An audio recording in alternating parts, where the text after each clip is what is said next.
सभी साथियों को नमस्कार। आज का अपना जो टॉपिक है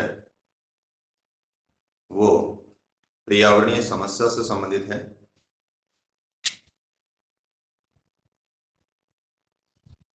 पर्यावरणीय समस्या, पर्यावरणीय समस्याओं से संबंधित, इससे संबंधित जहां तक मेरा अनुमान है निश्चित रूप से हमसे प्रश्न पूछा जाएगा। अब दो चीजें यहां पर हम देखते हैं, एक आएगा पर्यावरण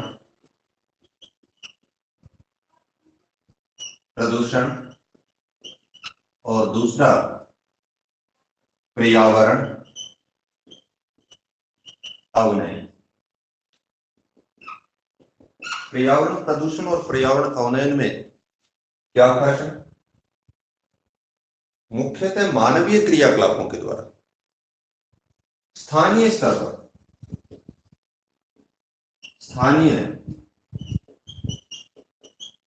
पर पर्यावरण की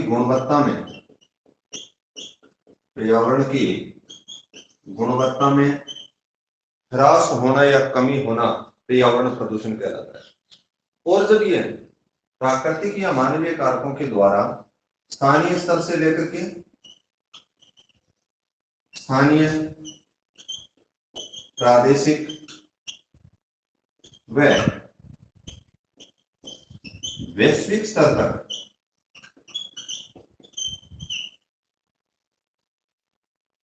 प्रभाव होता है तो उसको हम पर्यावरण अवनयन कहते हैं।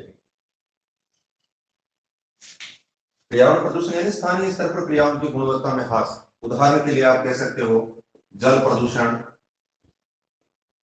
वायु प्रदूषण, ध्वनि प्रदूषण, इनका प्रभाव स्थानीय लेवल पे होता है मुख्यतः। और पर्यावरण अवनयन का तात्पर्य यानी स्थानीय स्तर से लेकर के प्रादेशिक और वैश्विक स्तर तक प्रभाव, इससे संबंधित खास तौर से हमारे प्रश्न पूछे जाते हैं। और इसमें क्या होगा, पर्यावरण अवनयन के अंदर क्या क्या आएंगे? ग्लोबल वार्मिंग,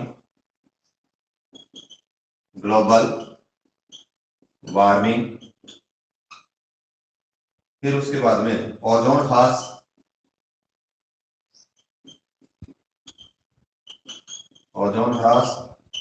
और तीसरा अम्लीय वर्षा। इनसे संबंधित प्रश्न पेपर के अंदर पूछे जाते हैं। इसके बाद में कुछ महत्वपूर्ण जो पर्यावरण से संबंधित जो सम्मेलन होंगे उनके बारे में हम जिक्र इस टॉपिक के अंदर करेंगे। तो यहां से सीधा तो हमसे कोई ऐसा प्रश्न नहीं पूछेगा आपसे कि पर्यावरण प्रदूषण क्या है या पर्यावरण अवनयन क्या है। ये हमने समझने के अकॉर्डिंग इस प्रकार से इसको दो भागों में बांट करके कर दिया। अब हम बात करेंगे सबसे पहले ग्लोबल वार्मिंग से संबंधित। ग्लोबल वार्मिंग क्या होती है? नाम से स्पष्ट है, ग्लोबल वार्मिंग या हिंदी में जिसको वैश्विक उष्णता कहते हैं। इससे संबंधित क्या क्या प्रश्न हमारे सामने हो सकते हैं?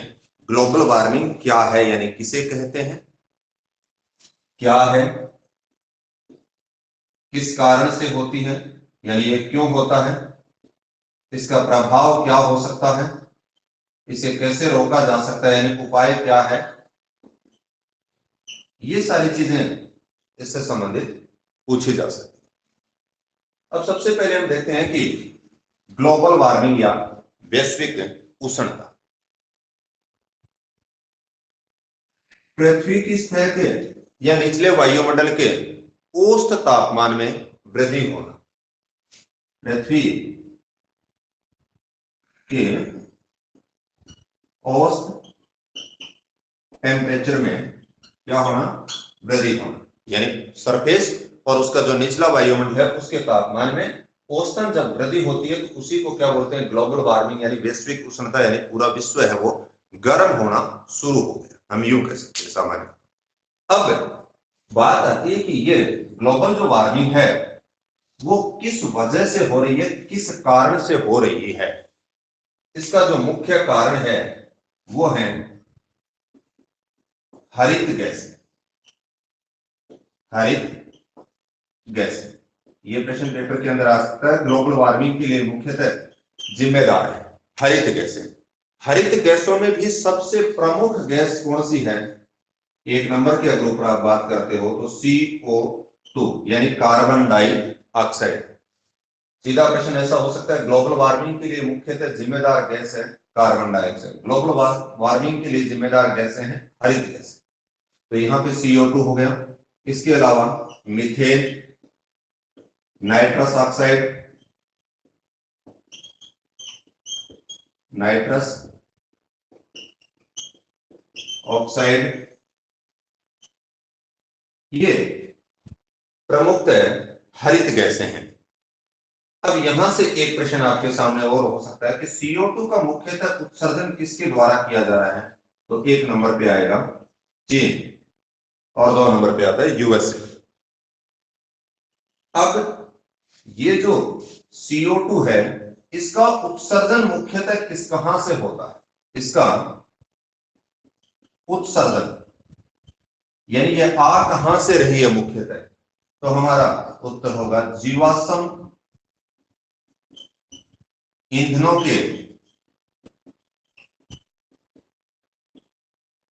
को जलाने से, जीवाश्म ईंधनों को जलाने से। अब आपके काम के यहाँ पे 4-5 प्रश्न बन गए। ग्लोबल वार्मिंग क्या है? पृथ्वी के औसतन टेम्परेचर में वृद्धि होना, पहला प्रश्न ये हो गया। दूसरा, ग्लोबल वार्मिंग किसके कारण हो रही है? हरित गैसों के कारण हो रही है।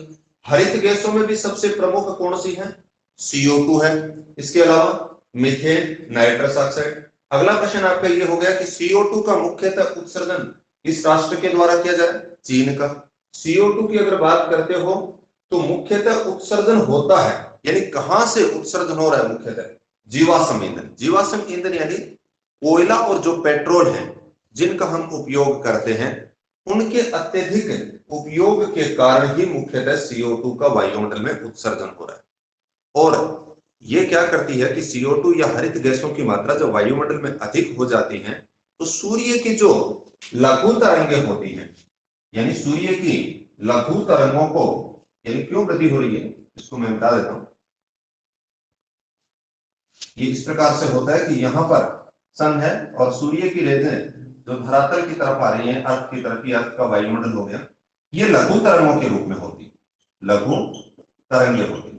ये लघु तरंगे इस वायुमंडल में आसानी से आ जाती हैं, लेकिन पार्थिव विकिरण के तौर पे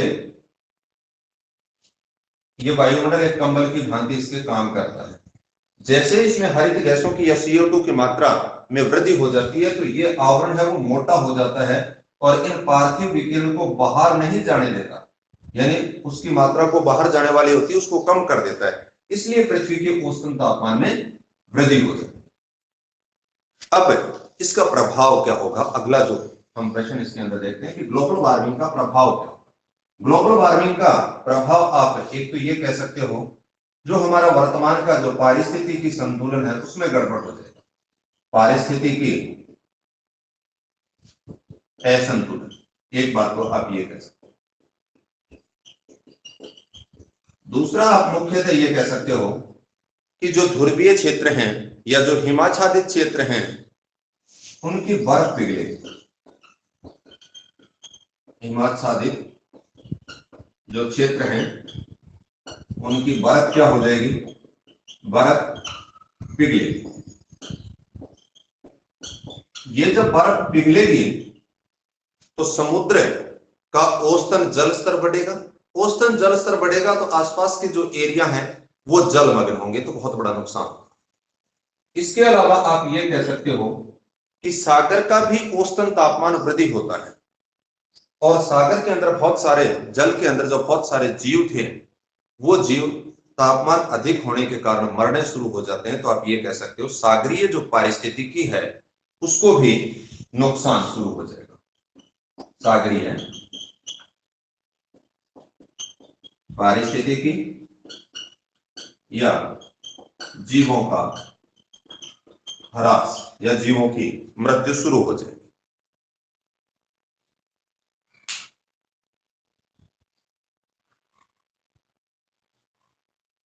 उन्नीस के आसपास में हिंद महासागर के औसतन तापमान में लगभग 2 डिग्री टेम्परेचर के आसपास वृद्धि हुई तो हिंद महासागर के लगभग 70% जो प्रवाल जीव हैं वो खत्म हो गए थे। तो कहने का मतलब जो सागरीय जो जीव हैं वो नुकसान हो जाए। तो ये 5-6 बातें आपको याद रखनी है। अब रोका कैसे जा सकता है जी? रोका सा सीधी सी बात है, जनसंख्या का नियंत्रण होगा। जनसंख्या का नियंत्रण होगा तो हम इन संसाधनों की कम जरूरत पड़ेगी।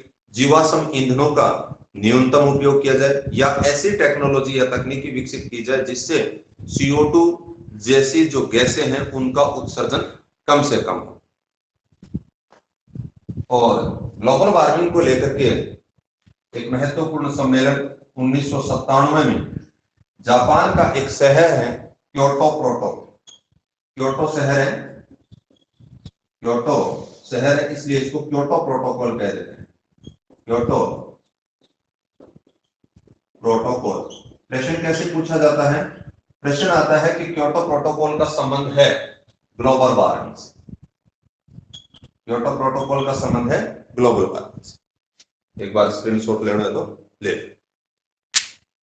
अब ग्लोबल वार्मिंग के बाद में नेक्स्ट हम इस टॉपिक के अंदर जो दूसरा जो महत्वपूर्ण बिंदु है वो देखेंगे ओजोन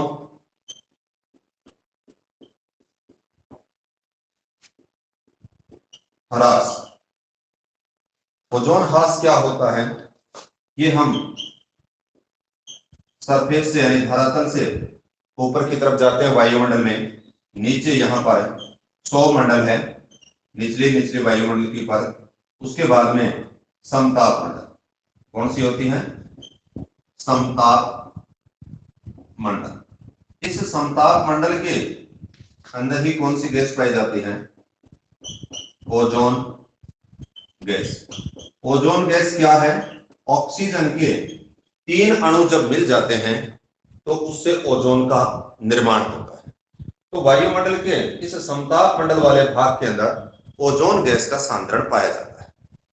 मुख्यतः इसका सांद्रण 20 से 25 किलोमीटर की जो एरिया है उसके अंदर पाया जाता है। अब इसका काम क्या होता है? ओजोन गैस क्यों इतनी महत्वपूर्ण है? यह काम होता है कि सूर्य से यूवी यानी अल्ट्रावायलेट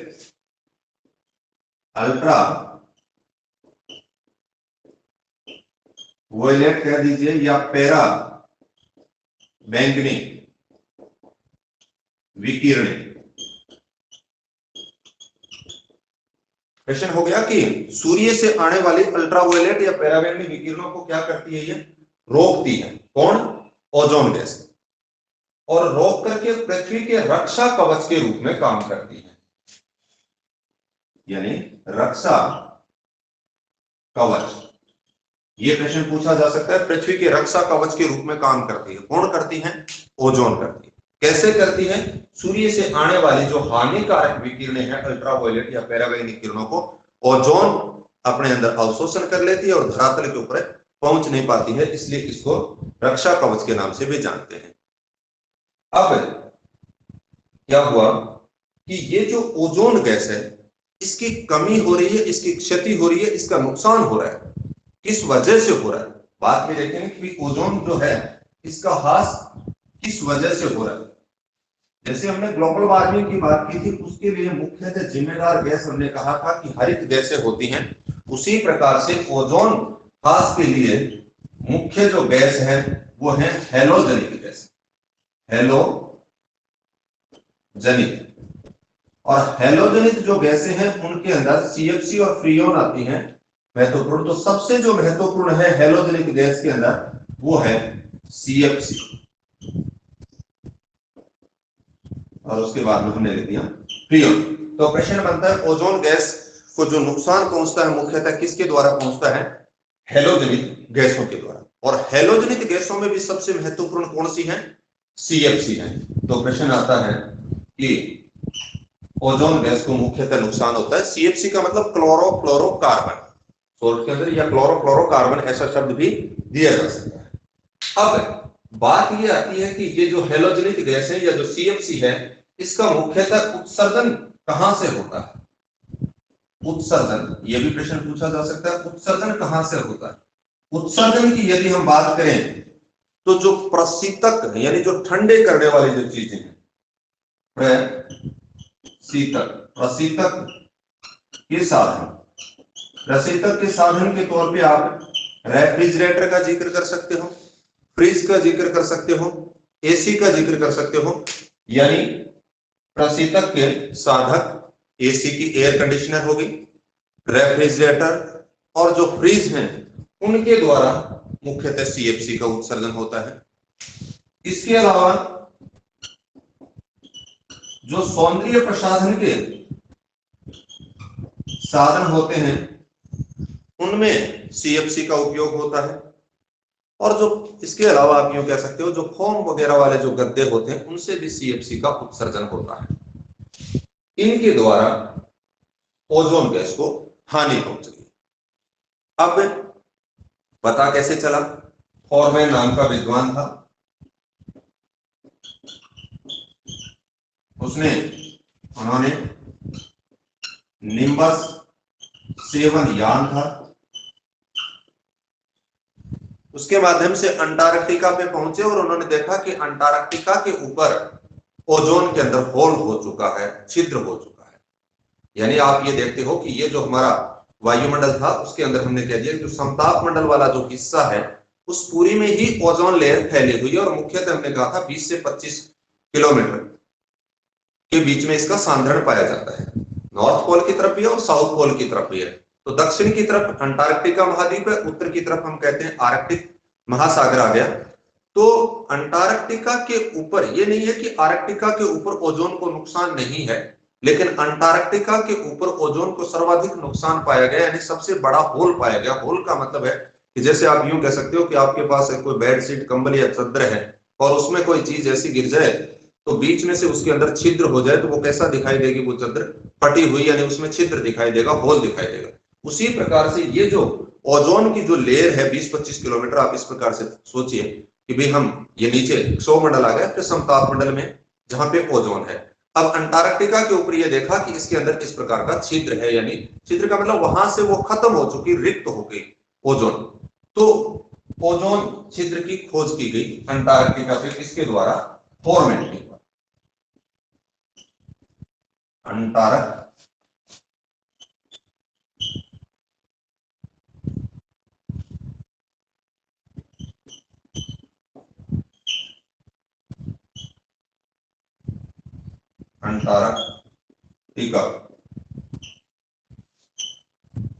अंटार्कटिका के ऊपर ओजोन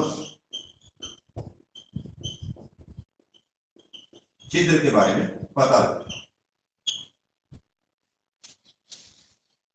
अब ये देखा गया था भी क्यों हो रहा है, तो हमने कहा था कि मुख्यतः ओजोन को जो नुकसान हुआ है वो किसके कारण हो रहा है? हेलोजनिक गैस। और हेलोजनिक गैसों में भी सबसे प्रमुख कौन सी हो गई?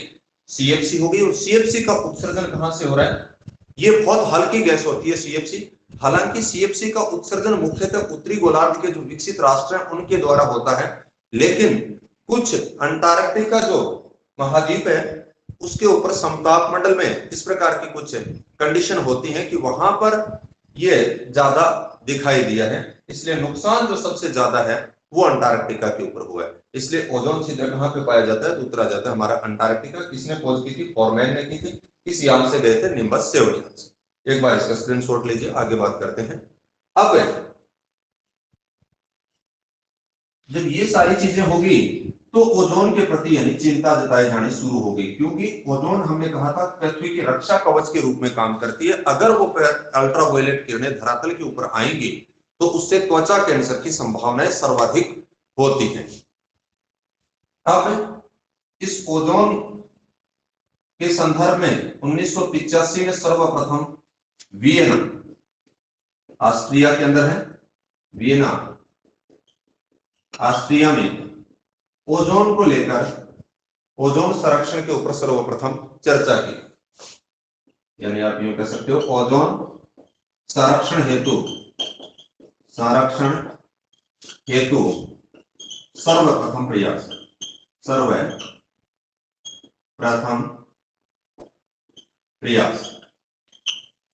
इसके 2 साल ही बाद 16 सितंबर 1987 मॉन्ट्रियल कनाडा का शहर है, यहां पर भी ओजोन संरक्षण को लेकर के अंतरराष्ट्रीय स्तर पर वार्ता हुई। सर्वप्रथम अंतरराष्ट्रीय स्तर की यानी पूरे विश्व के अंदर इसके ऊपर चिंता जतानी शुरू कर दी और इसीलिए 16 सितंबर को विश्व ओजोन दिवस के रूप में मनाया जाता है। विश्व ओजोन दिवस, ये प्रश्न भी पेपर के अंदर बार बार पूछ लिया जाता है। विश्व ओजोन दिवस कब मनाया जाता है? 16 सितंबर 1987 को मॉन्ट्रियल कनाडा के अंदर एक अंतरराष्ट्रीय सम्मेलन हुआ था ओजोन के संरक्षण के लिए, ओजोन के बचाव के लिए। आपके सामने यहाँ पर 2 तरह के प्रश्न हो सकते हैं।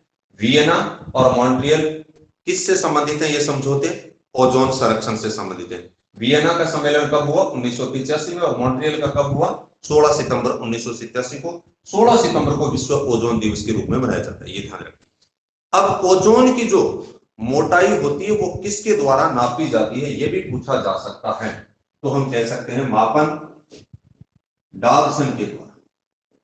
डॉब्सन, ये भी महत्वपूर्ण प्रश्न है। जिस प्रकार से ध्वनि का जो मात्रक होता है, ध्वनि की हम मात्रा जो ज्ञात करते हैं किससे? डेसिबल से करते हैं। उसी प्रकार से ओजोन की जो मोटाई है उसका मापन होता है डॉब्सन से। तो ओजोन के अंदर 5-6 प्रश्न हमें याद रखने हैं। ओजोन समताप मंडल के अंदर पाई जाने वाली गैस होगी, उसकी लेयर है। ये सूर्य से आने वाली अल्ट्रावायलेट या हानिकारक किरणों को रोक करके पृथ्वी के रक्षा कवच के रूप में काम करती है। और इसका नुकसान किसके कारण हो रहा है? मुख्यतः CFC के यानी हेलोजनित गैसों के कारण हो रहा है। हेलोजनित गैसों में सबसे प्रमुख कौन सी है? CFC है। अब इसका सबसे ज्यादा जो प्रभाव देखा गया वो अंटार्कटिका के ऊपर। तो अंटार्कटिका छिद्र की खोज किसने की? फोरमैन के द्वारा, निम्बस 7 यान से। और इसको बचाने के लिए अगर हम बात करें तो 2 सम्मेलन जिनकी जिक्र कर दिया, 1985 में वियना में और 1987 में मॉन्ट्रियल में, और 16 सितंबर को विश्व ओजोन दिवस के रूप में बनाया जाता है।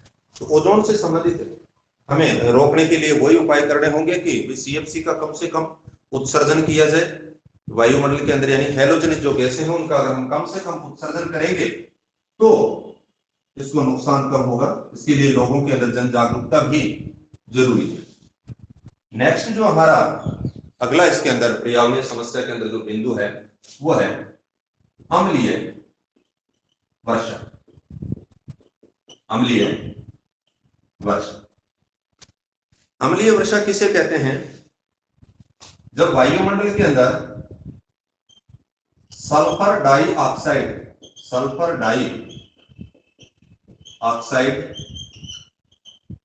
व नाइट्रस ऑक्साइड इनकी अधिकता हो जाती है वायुमंडल में। किसकी? आप यूं कह सकते हो वायुमंडल में इनकी अधिकता होगी, सल्फर डाइऑक्साइड की और नाइट्रस ऑक्साइड की। तो ये जल के साथ में जब क्रिया करते हैं, किसके साथ में? जल के साथ क्रिया करेंगे तो जो वर्षा धरातल के ऊपर आएगी, जो वर्षा होगी वो कैसी होगी? अम्लीय होगी। उसी को अम्लीय वर्षा कहते हैं। प्रश्न होता है कि अम्लीय वर्षा किस गैसों की अधिकता के कारण या किसके कारण होती है? सल्फर डाइऑक्साइड या नाइट्रस ऑक्साइड। अम्लीय वर्षा को झील कातिल भी कहते हैं। झील कातिल या स्टोन कैंसर भी कह देते हैं। क्यों कहते हैं झील कातिल? यानी अम्लीय वर्षा जब जिसके अंदर यानी ऐसा जल जिसमें वर्षा हुई जिसमें सल्फर डाइऑक्साइड और नाइट्रस ऑक्साइड की अधिकता होगी, वो धरातल के ऊपर जब गिरता है तो झील के अंदर मुख्यतः उनका पानी कहीं बाहर नहीं जा पाता है, तो उस झील के अंदर जो जीव होते हैं वो मरने शुरू हो जाते हैं। इसलिए इसको क्या कहते हैं? झील कातिल भी कहते हैं। दूसरा स्टोन कैंसर लिखा है। स्टोन कैंसर का तात्पर्य होता है कि यानी पत्थर को भी कैंसर कैसे हो सकती है। अगर कुछ सोचते होंगे कि जिस प्रकार से कैंसर से इंसान खत्म हो जाता है, उसी प्रकार से जब अम्लीय वर्षा पत्थर के ऊपर गिरती है तो उसका संक्षारण शुरू हो जाता है। जैसे लोहे के ऊपर जंग लग करके लोहा खत्म होना शुरू हो जाता है, उसी प्रकार से पत्थर के ऊपर बार बार जब अम्लीय वर्षा होती है तो वो भुरभुरोस होकर एकदम खत्म होना शुरू हो जाते हैं, इसलिए इसको बोलते हैं स्टोन कैंसर। यानी इसके अगर हम प्रभाव की बात करें तो झीलों के जीव मर जाएंगे और जो बिल्डिंग वगैरह, जो भवन वगैरह हैं, उनके संक्षारण की समस्या हो जाएगी। यानी धीरे धीरे जहां पर सुरसुरी लगी टाइप गोस होकर भुरना शुरू हो जाएगा। आगरा के, आपने सुना होगा कुछ वर्ष पहले, आगरा के आसपास जो चर्म उद्योग थे, चमड़ा उद्योग थे, उनको हटाने के लिए आदेश दिए थे सुप्रीम कोर्ट ने। क्यों? क्योंकि वहां के जो चमड़ा उद्योग थे उसमें सल्फर डाइऑक्साइड और नाइट्रस ऑक्साइड का उत्सर्जन हो रहा था, और जब बारिश हो रही थी तो वो जो आगरा का ताजमहल था उसके ऊपर तो मुख्यतः उसका प्रभाव पड़ ही रहा था, तो उसकी ताजमहल जो है पत्थर पीला होना शुरू हो गया और उसमें संक्षारण भी शुरू हो गया था। इसलिए उनको हटाने के लिए सुप्रीम कोर्ट ने आदेश दिए थे। क्या किया जाए? इसका सर्वाधिक, अगर हम अम्लीय वर्षा की प्रभाव की बात करें तो सर्वाधिक प्रभाव नॉर्वे में देखने को मिलता है। यूरोप का राष्ट्र है, नॉर्वे के अंदर सर्वाधिक प्रभाव देखने को मिलता है। रोकने के लिए क्या उपाय किए जाए? वही कि इन गैसों का कम से कम उत्सर्जन हो, ऐसी कोई तकनीकी हो ताकि वायुमंडल के अंदर ये कम से कम पहुंचे। तो अम्लीय वर्षा से संबंधित हमारे ये 2-3 ही प्रश्न बनते हैं। अब नेक्स्ट है, इसके अंदर हम कुछ पर्यावरणीय जो सम्मेलन से संबंधित हमारे सामने प्रश्न हो सकते हैं। पर्यावरणीय सम्मेलन बहुत सारे हैं, लेकिन कुछ महत्वपूर्ण 5-7 का ही हम यहाँ पे जिक्र करेंगे, आपके लिए उतने पर्याप्त हैं। 5 जून 1972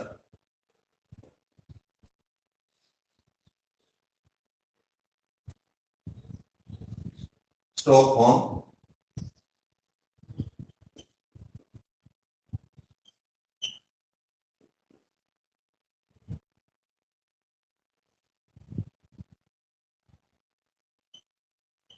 के अंदर 5 जून 1972 को सम्मेलन हुआ था। ये जो 5 जून है, इसको विश्व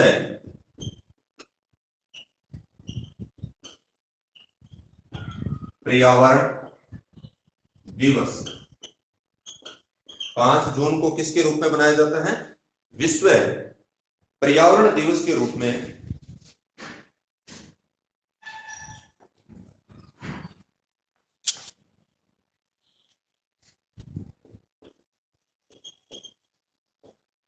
पांच जून को विश्व पर्यावरण दिवस के रूप में मनाया जाता है। तो ये प्रश्न हो सकता है कि 5 जून 1972 को सर्वप्रथम स्टॉकहोम स्वीडन में पारिस्थितिकी असंतुलन को लेकर के सम्मेलन हुआ था, और इसीलिए 5 जून को विश्व पर्यावरण दिवस के रूप में मनाया जाता है। एक तो हमें ये याद रखना है। फिर इसके बाद में 1985 का अभी हमने पीछे जिक्र किया था, वियना के अंदर ऑस्ट्रिया में, और 1987 यानी 16 सितंबर 1987 को किया था हमने। 16 सितंबर को विश्व ओजोन दिवस कहा था। 16 सितंबर 1987 को मॉन्ट्रियल, ये जो दोनों सम्मेलन थे वो ओजोन से संबंधित। फिर उसके बाद में 3 आपको नाम और याद रखे हैं जो पृथ्वी सम्मेलन है, यानी पृथ्वी को बचाने के लिए पृथ्वी सम्मेलन। पृथ्वी सम्मेलन में प्रथम जो पृथ्वी सम्मेलन था वो ब्राजील का एक शहर है रियो डी जेनेरियो, 1992 में कहां पे हुआ? रियो डी जेनेरियो, ब्राजील का शहर है। और इसे एजेंडा 21 के नाम से भी पुकारते हैं। प्रश्न ये भी आ जाता है, एजेंडा 21, एजेंडा 21 के नाम से भी पुकारते हैं। कब, कहां पे हुआ? पृथ्वी सम्मेलन 3 हुए, 1992 में हुआ। दूसरा अगर बात करें तो 5 साल बाद 1997, और तीसरा इसके 5 साल बाद 2002। 1997 वाला हुआ था न्यूयॉर्क न्यूयॉर्क यूएसए के, इसलिए इसको 5 साल बाद में होने के कारण +5 भी कह देते हैं। +5 लिख दिया मैंने, यानी 1992 से 5 साल बाद हुआ है, तो इसलिए इसको +5 भी बोल देते हैं। और 2002 के अंदर जो सम्मेलन हुआ था, तीसरा पृथ्वी सम्मेलन, जोहान्सबर्ग के अंदर, और जोहान्सबर्ग कहाँ का है? दक्षिणी अफ्रीका।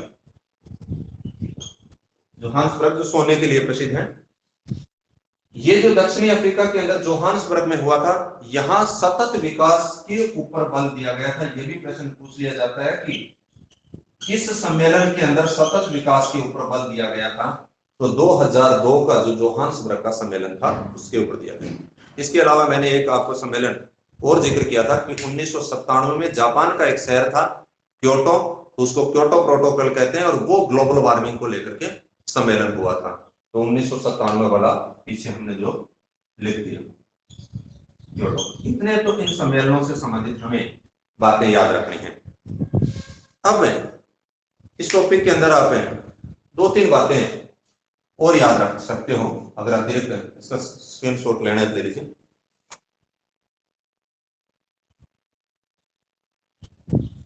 दो तीन बातें जो हमने शुरुआत के अंदर प्रदूषण से संबंधित बात की थी।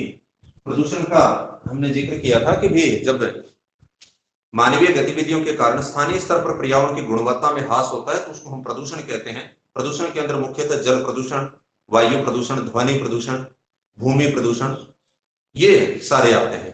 तो इसमें से जल प्रदूषण किस कारण से होता है, वायु प्रदूषण, ध्वनि प्रदूषण, ये आपने बहुत छोटे छोटे बातें सामान्य से इनसे संबंधित कोई प्रश्न हो सकता है, वो आप उसको देखते आसानी से कर सकते हो। लेकिन 2-3 बातें मैं जल प्रदूषण के संबंध में आपके सामने करना चाहूंगा। अगर कोई पूछे तो ये ध्यान रखना है जल प्रदूषण में कि अगर जल के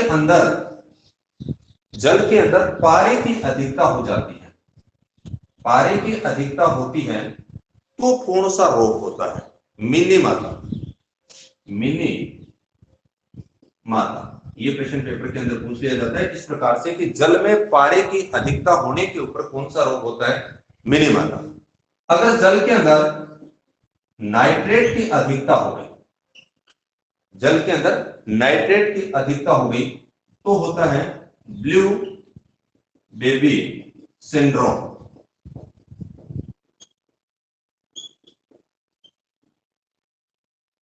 जल के अंदर पारे की अधिकता होने से मिनी माता रोग हो गया और नाइट्रेट की अधिकता होने से ब्लू बेबी सिंड्रोम हो गया। और फिर उसके बाद में अगर हम यूं कहें कि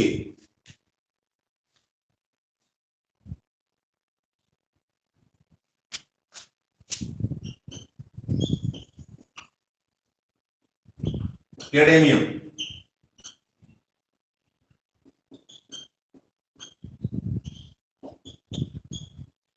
कैडमियम और आर्सेनिक की अधिकता से कौन कौन से रोग हो सकते हैं? कैडमियम की अधिकता से एटाई और आर्सेनिक की अधिकता से